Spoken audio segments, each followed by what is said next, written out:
So I mentioned at the start that I wanted to give you an opportunity to share a wish, a dream. It could be personal, but more likely we're inclined to say, this is my hope for the world. This is my hope for my family. This is my prayer, whatever. It's something for 2026. And so I would like you now to, again, what we did Christmas Eve was someone that you didn't come here with. Go out, go to somebody else and say to them, here's my hope for 2026. Here's my dream for 2026. Here's something, in terms of this coming year. And it can be personal, or it can be just in the larger sense, but something that is real to you, okay? So I want to give you a minute, so get up, move around, and find somebody and let them know your hopes and dreams. All right, so what did we come up with? Who can share something?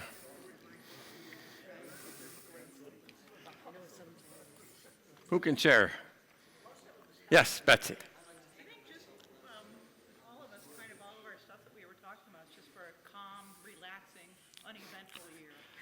How about a day? No, the whole year. Can we go for a day? I mean, small steps, okay? Baby steps.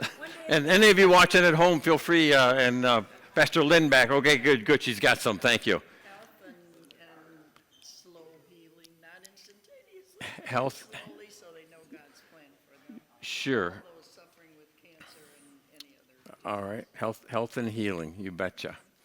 All right, anyone else? Lynn, did you say we had somebody from home chiming in? I invited. Oh, you invited him too. Okay. All right. Anyone? Yeah, let me kind of some global things there. I hope that people in fear, living in fear, get some relief, and that things in our country change so people are not afraid to live every day. Okay. That people in fear would find peace, and that people could, Not just in this country, and not just in this country, but around the world. vulnerable ones after what we saw. Yes. Yeah. It's so much fear, absolutely, out of response to aggression and striving for power. Mm-hmm. Okay. Anyone else? Yeah, well, I know we have a lot on our minds right now. That's absolutely for sure. And Gina, thank you for last week taking this place. Appreciate that, and no doubt you conveyed to them the global perspective of our Northern Illinois Conference. Thank you. Something that I have not waded into. So thank you for doing that. So we have Janus to thank, the Greek god.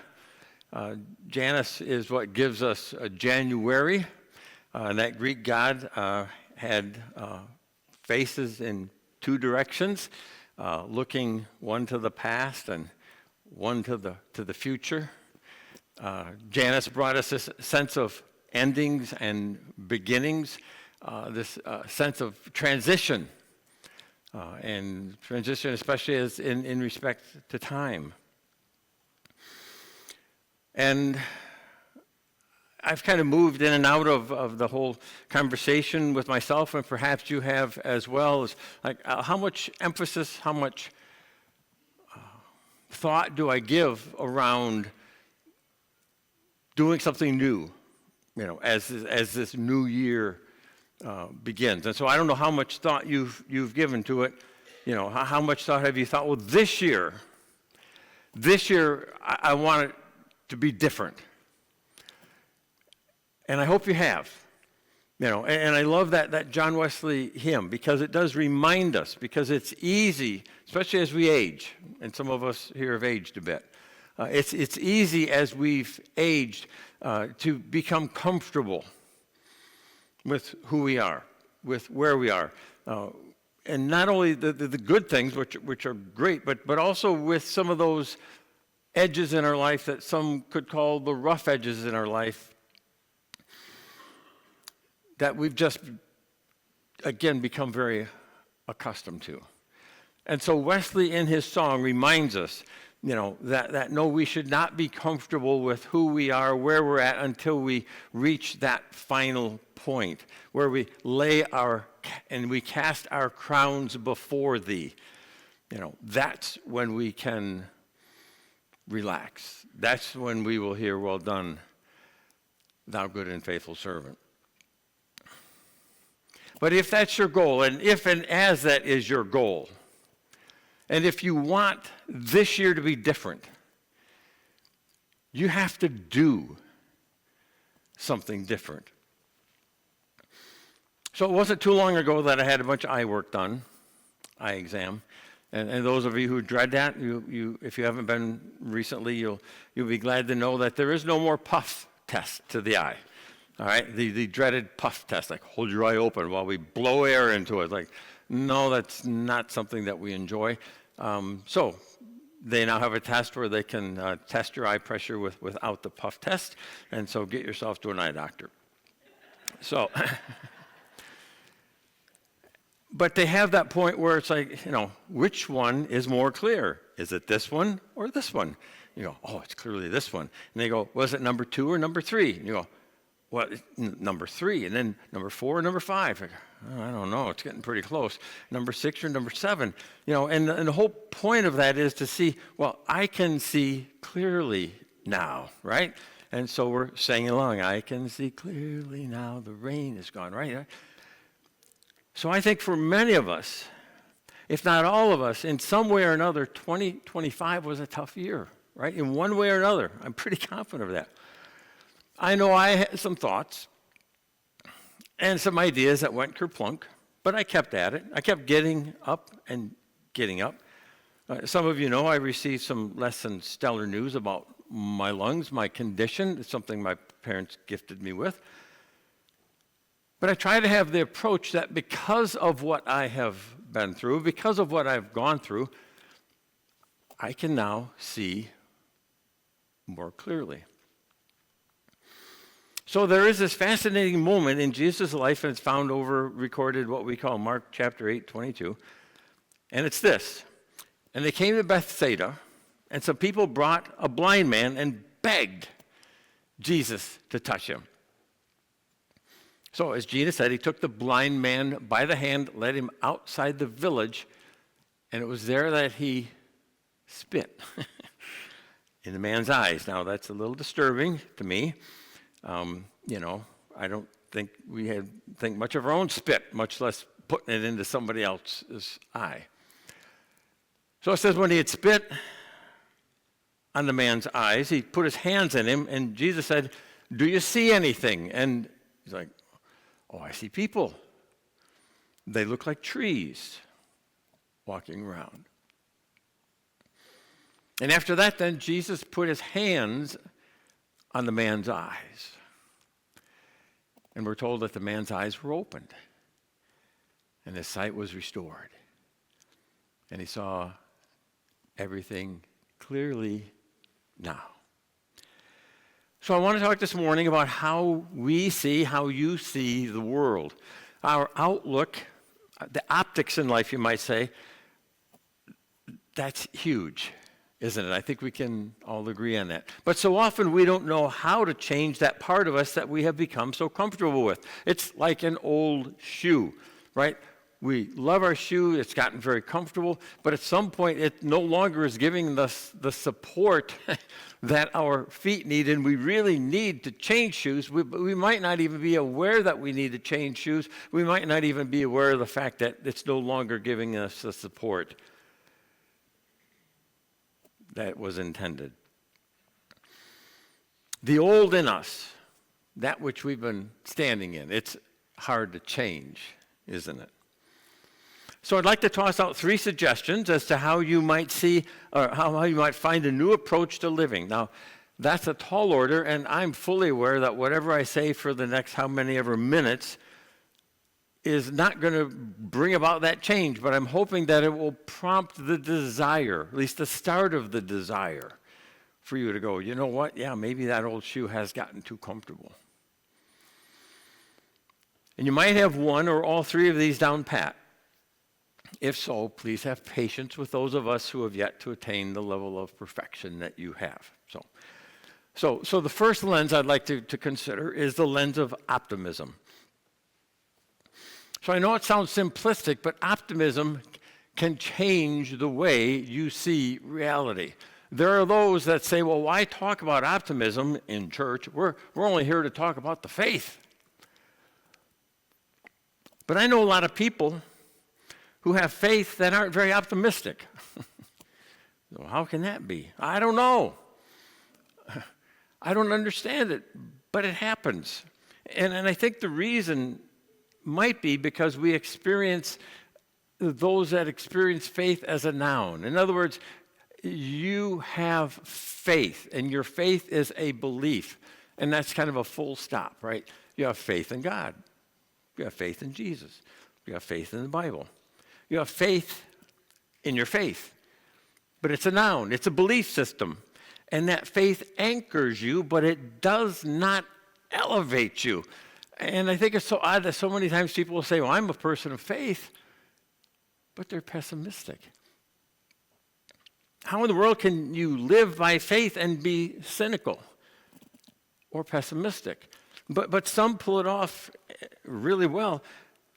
They say, oh man, I believe in God, but whoa, the world is falling apart. We have no hope.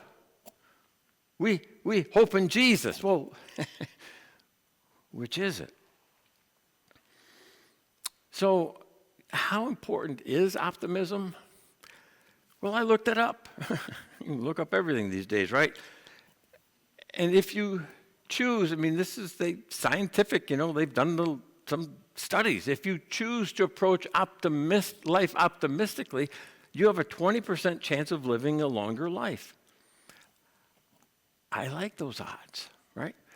And then a couple of days ago, I was listening to a podcast, and they talked about a Canadian longitudinal study that said you have a 5 times greater chance. I don't know how life is different up there in Gahader land. They have a 5 times greater chance of living longer, not because of the exercise, not because of some of the things that we think of, not because of exercise, and not because of diet. But what they found the key was to have significant friends in your life.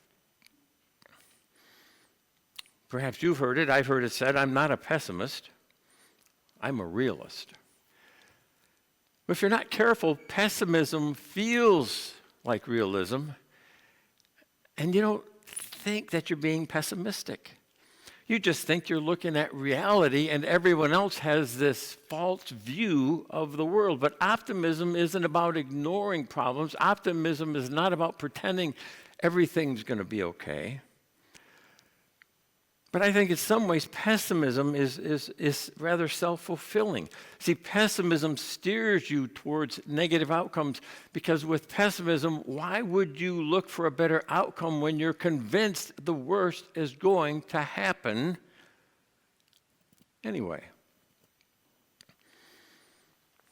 And I think optimists tend to be more curious about life, more engaged with life. So going back to our longitudinal prognostication, if it's true, the reason you're more likely to live longer is because you are proactive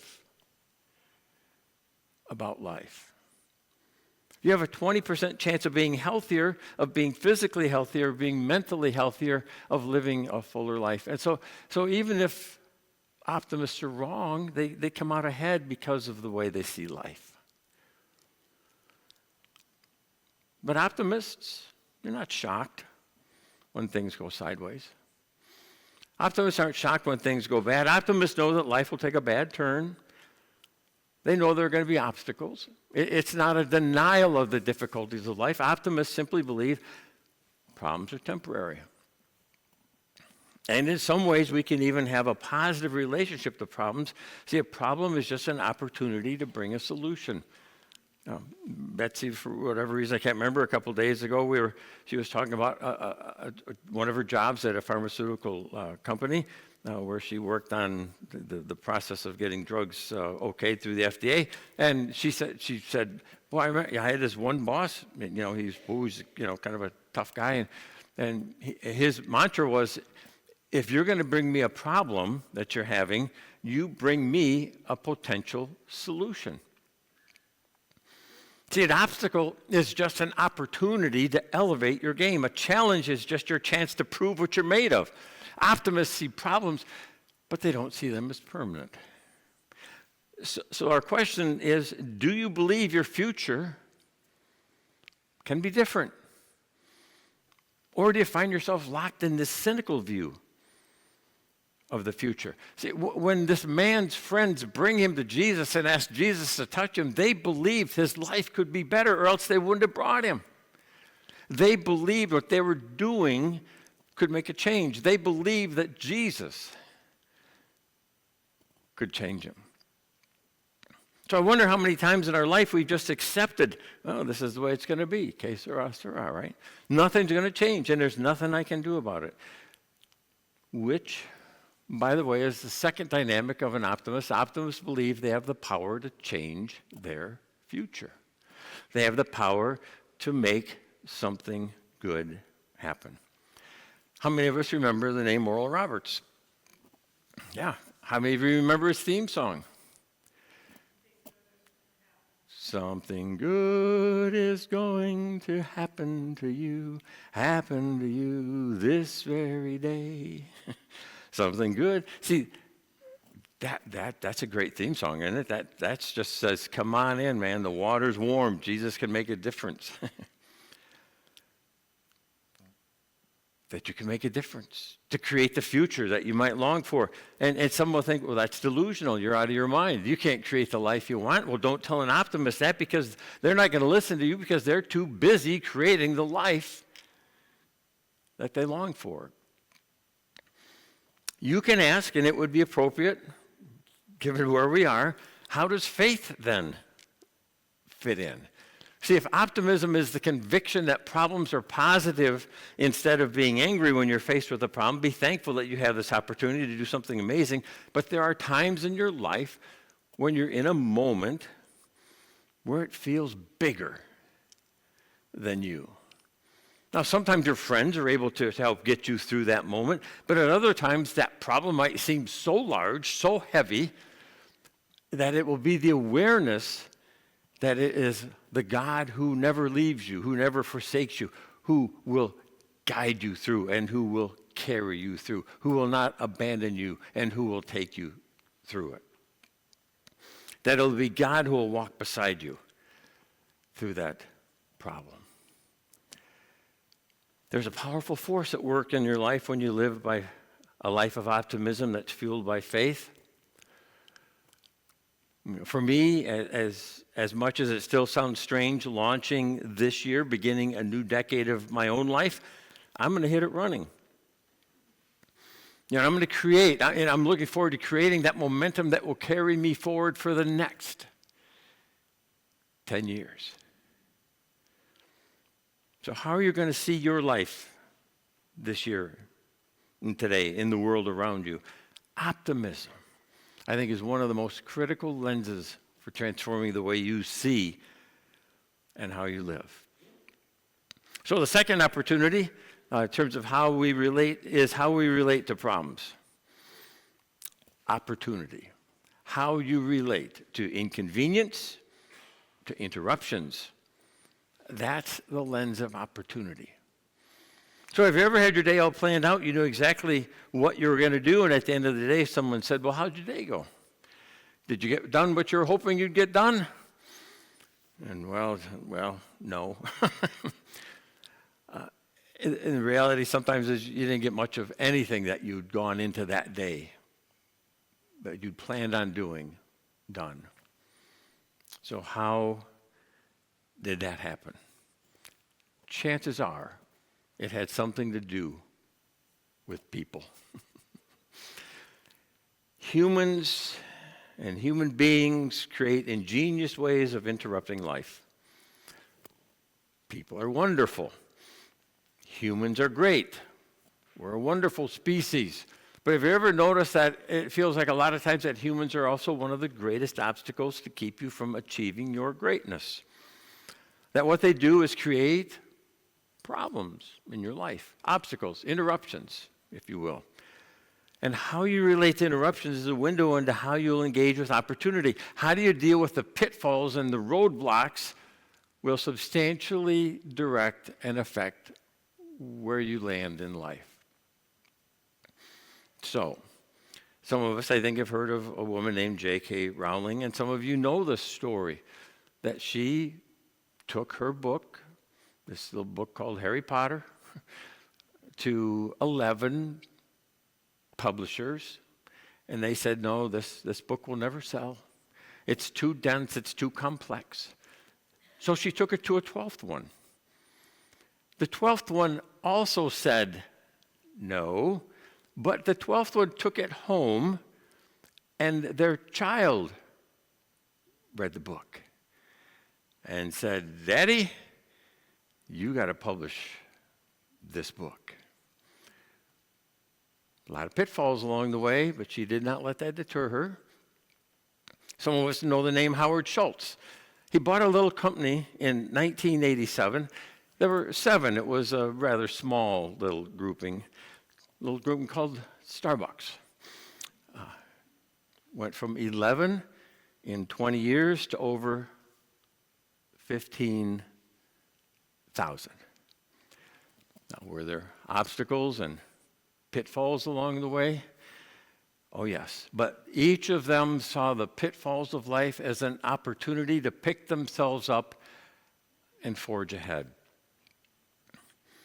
It was in 2008 then, after Howard Schultz had pulled back, and this is a little thing that I because of a podcast that I love. In 2008, right after it had reached its 15,000, Starbucks was hemorrhaging money. In fact, it was thought that if they didn't change something, that in 1 year, that basically the company could be bankrupt. They were just burning through money. So Howard Schultz came back into the company, and he gathered his top, all the C-suite, as they're called, together, and he said, I'm going to tell the managers, 10,000 managers he got together, I think it was in the Houston Astrodome, got these 10,000 together, and he said, I'm going to tell them that if things don't change in a year, we will no longer be in business. And the CFO, the chief financial officer, said, you can't tell them that. He said, that'll demoralize them. He said, we need to be honest, we need to be transparent with them. Well, he went on to tell them that, and of course then that made this significant change. But again, it was one of those pitfalls, one of those roadblocks that he saw as an opportunity for growth. So this year, how will you engage with the pitfalls and interruptions life throws at you? So every time you get interrupted, every time you get inconvenienced, will you see it as an opportunity? See, Jesus is being inconvenienced by a group of people who bring a friend who's blind. Jesus could have said, hey, you know what? I got to preach. It's about a 45-minute walk from here down to Jerusalem, and they're expecting me at the temple, or, I got to go heal Peter's mother. There were a lot of things, Jesus was a busy guy. I got big things going, he could have said. Now, interestingly enough, as we look at the story and the life of Jesus, so much of its beauty and its texture is because of the interruptions into his life. So what if we began to see the interruptions and inconveniences as a doorway to opportunity? So this year, invite all of us to look at the obstacles and the challenges through the lens of optimism. And when we're inconvenienced, instead of being frustrated and angry and irritated, see it as an opportunity knocking at your door. So one more lens I wanted to get to, but time is tick-tocking. But I do want to mention the third lens, and I think it's the hardest one perhaps for many of us, the lens of offense. See, if you're easily offended, it will blur your vision more than anything else. So suffice it to say, nothing will destroy your outlook on life like living an offended life. So let's make 2026 the year where we use the lens of optimism, we choose the lens of opportunity, and we choose the lens of no offense. And we say, God, I'm going to be the kind of person who forgives. God, I'm going to be the person who sees the good. God, I know that when things are not going well, that they can go better, and I'm going to be the person who believes the best of others. So I hope you're as excited as I am about this new year, but we can't have a new year without a new you. And by the way, that's why Jesus came, to make new us, right? Because trying to become a new you by yourself, it can be exhausting. It can be frustrating. Because oftentimes the you that needs to be recreated, it's at the very core of our soul, the very core of our being. And it's the you that sometimes you can't get to. It's the you that only Jesus can change. And so as we begin this year together, friends, I would invite you just to reflect for a moment or two on your own, to think about how are you and Jesus doing? Are you welcoming Jesus in to that place where Jesus alone can change, can bring healing and light and life and love into your soul?